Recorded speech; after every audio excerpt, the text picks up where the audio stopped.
Hello, and let's move on to series parallel circuits. And the idea here is what we are doing with series parallel circuits is we're taking the principles we learned about series circuits and we're taking the principles we learned about parallel circuits and putting them together. So where it's series, we treat it like series. Where it's parallel, we treat it like parallel.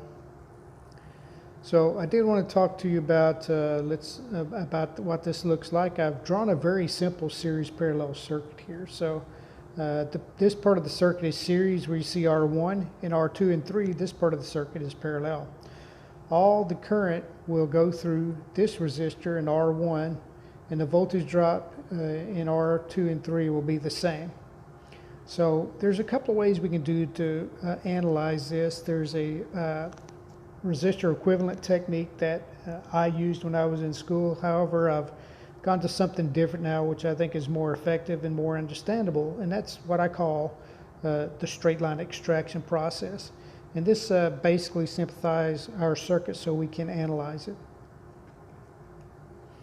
If we look at the circuit simply that I have indicated here, we're looking at R1. We can see that R1 is in series with the power supply and R2 and 3 are in parallel with each other. What that means is that all the current goes through R1 and that the current divides when it goes into the branch 2 and 3 for R2 and 3, and then it recombines at the bottom of R2 and 3 and all the current goes back to the power supply. So in the straight line extraction, we imagine this circuit as a schematic. We see R1, R2, and 3, and we put a positive and negative at the where the power supply normally would be, just to simplify the circuit and draw it into a straight line. And what I've done is I removed the actual resistor and I just insert the number because I'm dealing with resistors only. Oftentimes I'll not even use the ohm sign. I'll just write into my circuit the numbers because I know I'm dealing merely with the resistors here.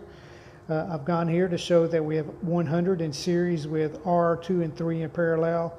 And so I've written in the reciprocal formula to calculate what the resistance for R1 and 2 together would be. And that would be 100 and be like 100 in series with the equivalent of 120. And so my total resistance would be 220 ohms. So I add these two resistors together to come up with my total resistance.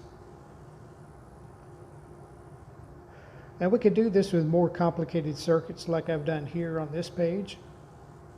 As I have in R1, 2, 3, 4, and 5, I have R1 in series with R2 and 3, which are in parallel, and they're in series with an R4 and 5 that are in parallel. So sometimes we'll call these parallel networks, if you will. 2 and 3 is one network, and 4 and 5 are also a network. So let's assume all these resistors have the resistance of 100 ohms. So what we'll show here is that I have R1 and 2 and 3 in parallel and 4 and 5 in parallel. Then I'm drawing the equivalent circuit showing R2 in parallel with 3 and R4 in parallel with there, and then RT.